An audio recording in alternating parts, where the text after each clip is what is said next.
G'day and welcome to the Investor Motivation Podcast. My name's Robert Gowley and I have with me... Amy Lehman. G'day Amy, how are you? Great, Robert, how are you? Yeah, going well, thank you. Friday afternoon, it's been a big week. We're approaching the end of financial year. Yeah, and someone's got a birthday tomorrow. Yeah. So there's not only Friday vibes in the office, but it's birthday Eve vibes. Fantastic, isn't it? It is. Yeah, 52. Bring that on. Happy to do it. Yeah. Yeah.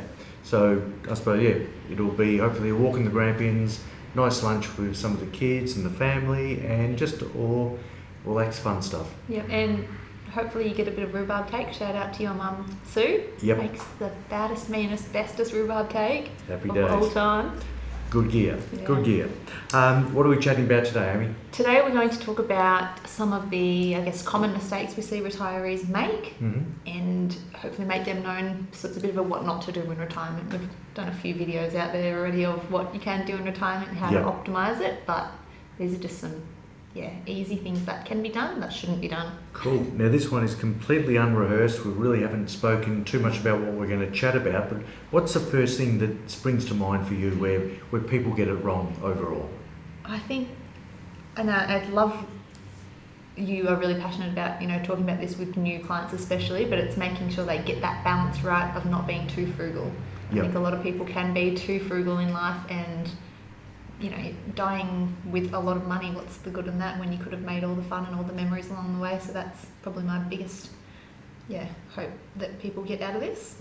Yeah, and no doubt we're talking about a generation where it wasn't that long ago for them where they were, they had no money whatsoever. Yeah. They were on a farm, and the thing that kept farms going for decades was the fact that they had a wife that was a nurse or a teacher, often worked off the farm. That was the only thing that kept food on the table on some of these farms. So there was no money. So we're very respectful of not acknowledging how tough they had to do it and how hard it is to change your habits. Yeah. But obviously we'll talk more about that in a moment and what that means to be, I suppose, a little bit more not as frugal and what that actually means. Yeah. From a coffee to a trip. Yeah. All right, but before we get into all of that, I'll quickly do the acknowledgement of land.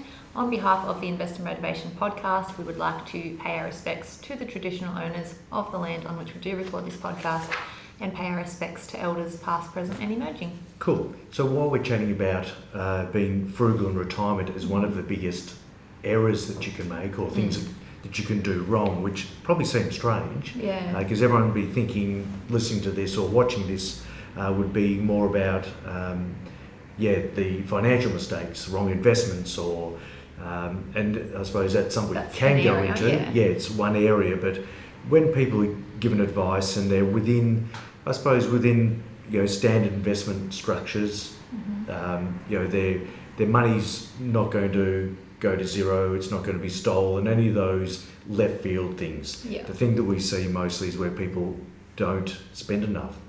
And quite often people think about in retirement that it is about big overseas trips where you're spending 20 to 30 grand a year on big trips.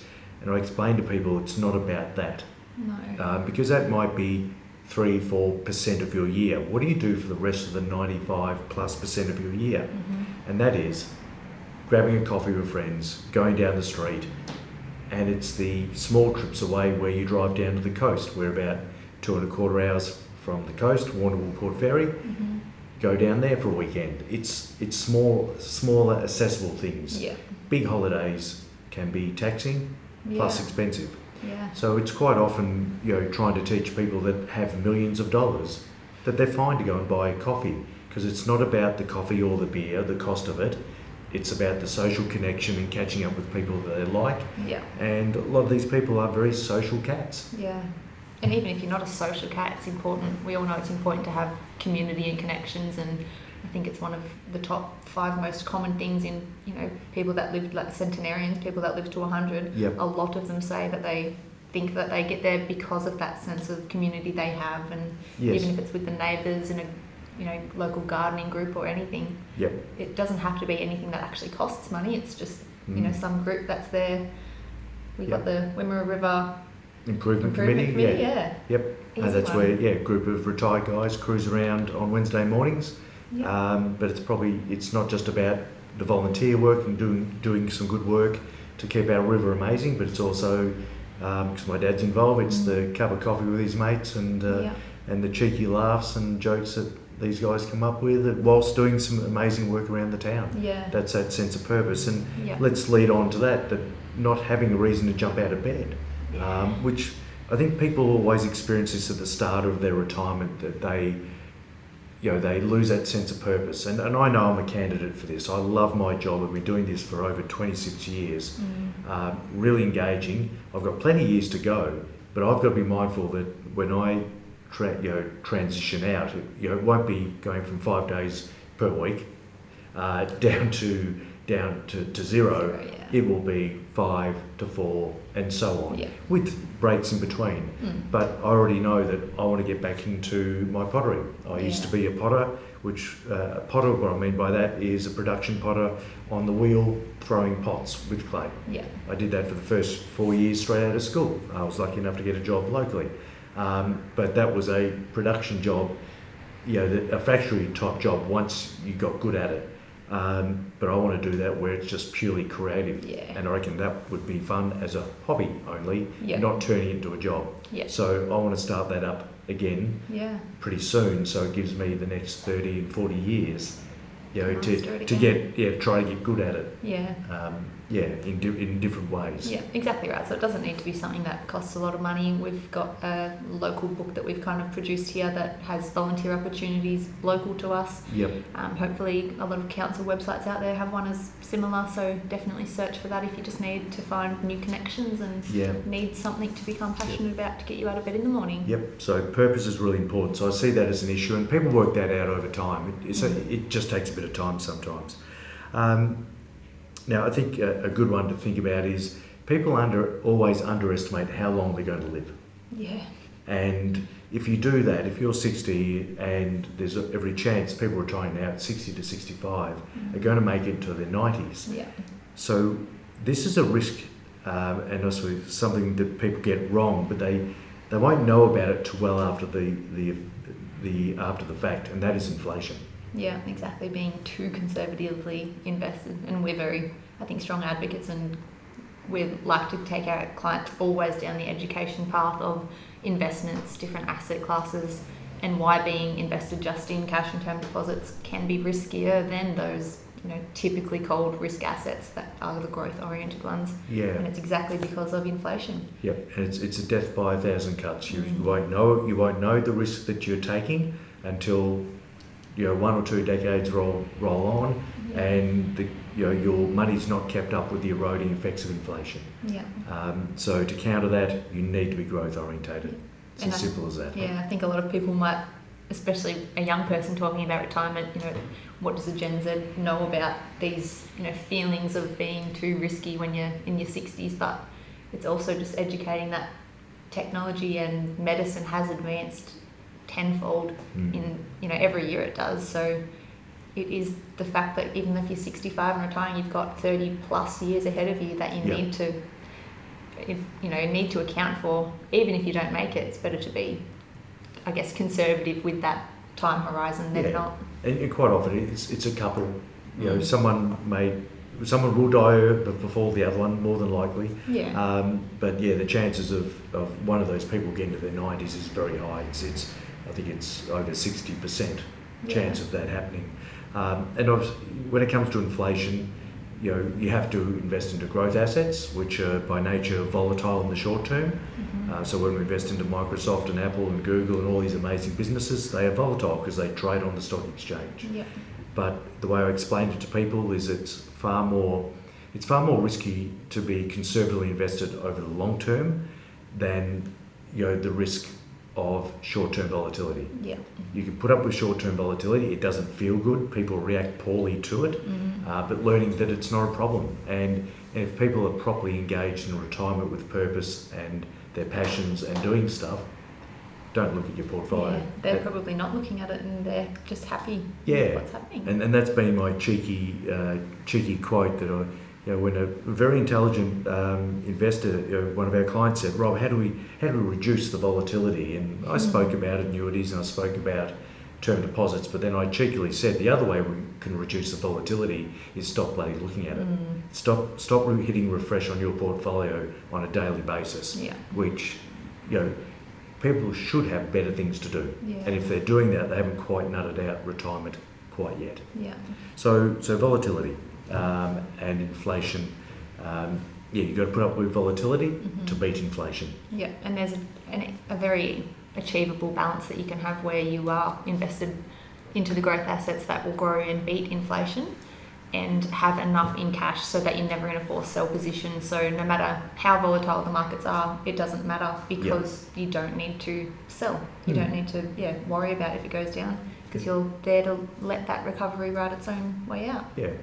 Now, another risk, another thing to be mindful of in retirement is spending too much too early. Now, we're actually advocates of people to spend more in earlier years, because as we get older, we won't have the opportunity. And the go-go years. The go-go years, and we want our clients to build memories and not have regret about the stuff they didn't do when they're too old to go and do it. And the slow-go years and the no-go years. Correct.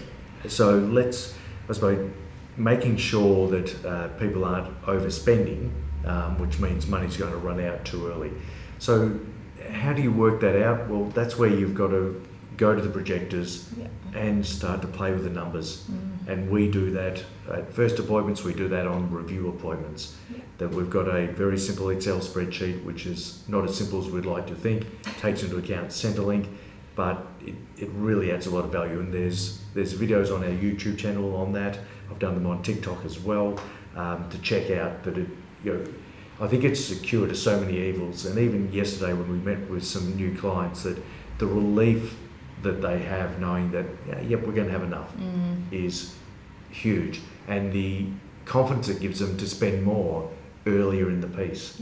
To say, we can spend 80, not 72 in this first 10 years, and then perhaps it tails off after that, and you'll still have enough when you're mid-80s or thereabouts.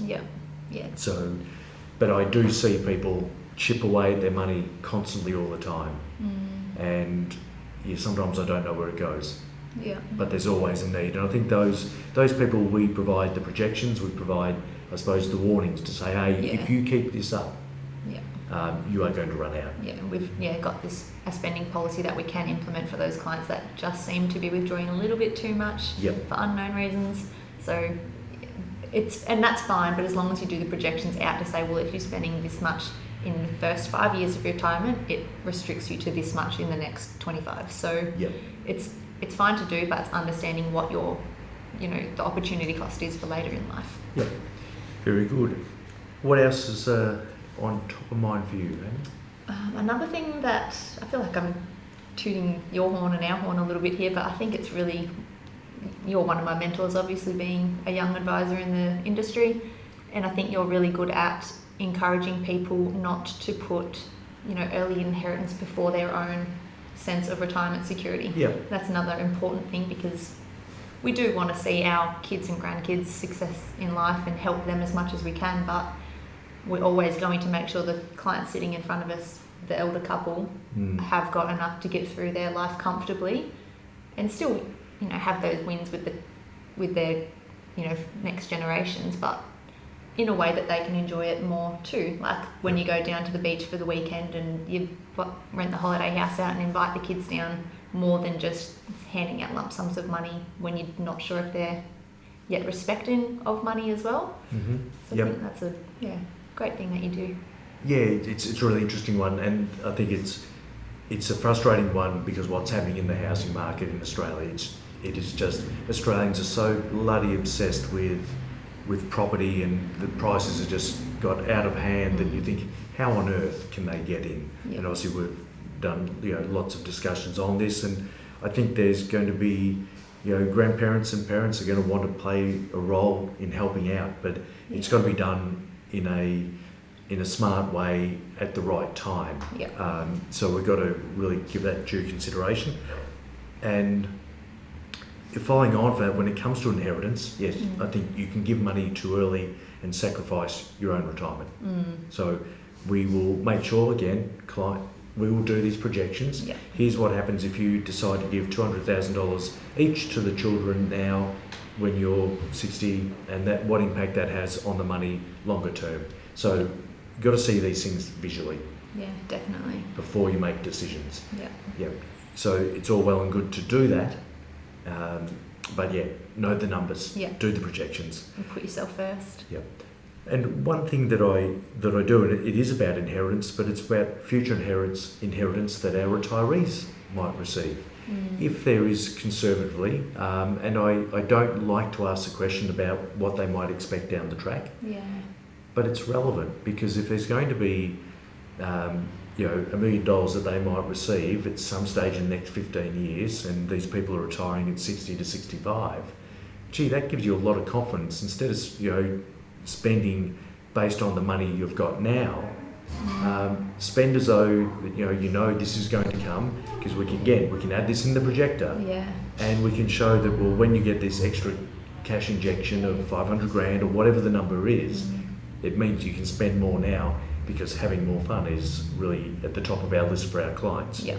Yep. I really want them to be sitting in the nursing home, hopefully with their faculties and going okay, scrolling through their phones and looking at the memories, and not ruminating on the stuff that they actually didn't do. Yeah. That's my hope for my clients. Yeah. Very good. And I think there is that risk if people are too frugal or too careful that you retire with too much money. Yeah, exactly. And you are looking back through the photos and there's not many there because you haven't gone out and made the memories we want you to. And again, these memories are not just big trips or just small getaways locally. It is grabbing the kids, it's grandkids, grabbing the great-grandchildren, going down, grabbing hot chocolates, chocolate milkshakes and that sort of stuff. That's the memory stuff. Spinning them around the play equipment after they've just had a big chocolate milkshake. Oh. So all that sort of stuff. It's not just about big holidays. Yeah. So, making sure people change their thinking, because there's still so many people out there that will not absolutely, spend money on a coffee, because they can make that at home for what is close to nothing. All right. Anything else? I think that's probably... Yeah, I think that's a good one. I suppose there's so many broader issues that where people get some stuff wrong is they get distracted by shiny things, shiny investment things, and that might be a speculative mining company. It might be an unlisted property trust. Who knows? It definitely would be. And I suppose taking the investment thing further, that you decide you retire and put all your money into rental properties, and it turns out that it's really time consuming, and renters are frustrating, and maintenance is high, and your income is really poor, and liquidity is just terrible. So these are frustrating things that would probably be, and I've seen for some people, a huge distraction. Yeah, definitely. Yeah. And stops you, because money is often tied up in property and paying down those investment debts. That it does stop your free cash flow from going into superannuation, where it is the better tax environment that we know and love. I think, that's a great point. But another kind of point on investing is that when you go into retirement, some people do try and chase dividend producing businesses as well. Even though they've picked the share market, which is a great place to be, they're misunderstandingly going for the high yield assets in that space. Telstra, for a classic example, it's always paid a very high dividend, fully franked, and that attracts so many people, but they're often paying out 100% of whatever they make, and they're not reinvesting into their business. I think another one that's worth touching on, I know we were winding up, but I think there's, in this investment space, it's probably a whole discussion in itself, but taking debt into retirement. And people that we've chatted to, seem to be quite comfortable with that. And I want my clients in retirement to have the, less stress. Less stress, more fun. And getting rid of debt is definitely a big part of that. I think free cash flow in retirement is should be a big goal for every retiree, not having to worry about paying off debts anymore. It's just money for you to spend for fun and regular lifestyle expenses. You've worked very hard to get to that point, so enjoy it. Yeah, absolutely. We won't go into scams, we won't go into alternative investments, but probably one area that I want people to be thinking about is some of the higher yield options that are out there. And chatting to some clients the other day, 8.4% on a 4-year term. And so, well, that's a pretty good term deposit rate. And I know that it's actually it's more of a first mortgage type investment. It's obviously there's many mortgages and loans within this product, but 8.4% is obviously an interest rate that's well higher than a term deposit. But what annoys me is they make them sound like a term deposit. They have a set term, but these do not have a bank guarantee. You're taking far more risk, and if people, if the rate they're providing the investors is 8.4, the people that are lending this money are obviously paying well above that. So that means that the banks don't want to touch these people. Exactly. Which means the risk is higher.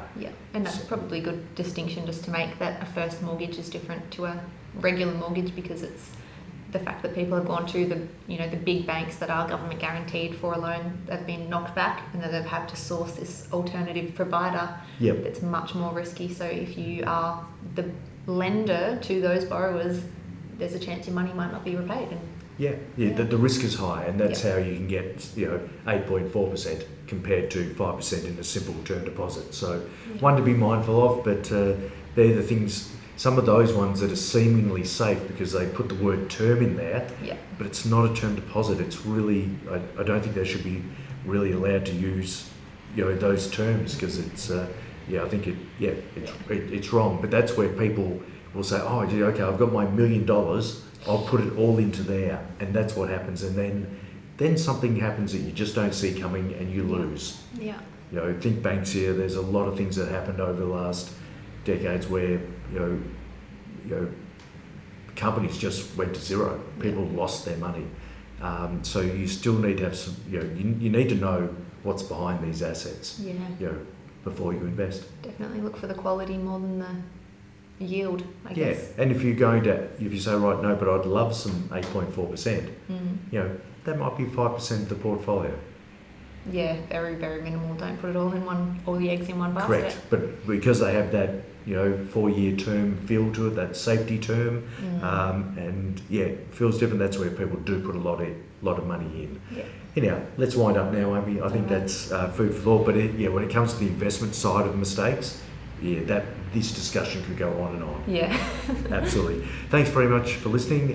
We now have well over 655 videos on YouTube, adding there all the time. So please head over there and subscribe if you already haven't. And check out Amy on the Wealth Diaries on Instagram and TikTok. And I'm on TikTok and Instagram as well. So Rob_Gowdy. Not correct. Rob_Gowdy_. Rob has officially had his first impersonator. Some criminals making a bit of and then direct messaging people on TikTok. So that's just really rude. These people are criminals. Anyhow, hopefully that person will get banned. Been reported plenty of times. Thank you for listening, and if you've got any questions or a topic you'd like us to cover, let us know. Reach out. Cheers. Till next time. Bye.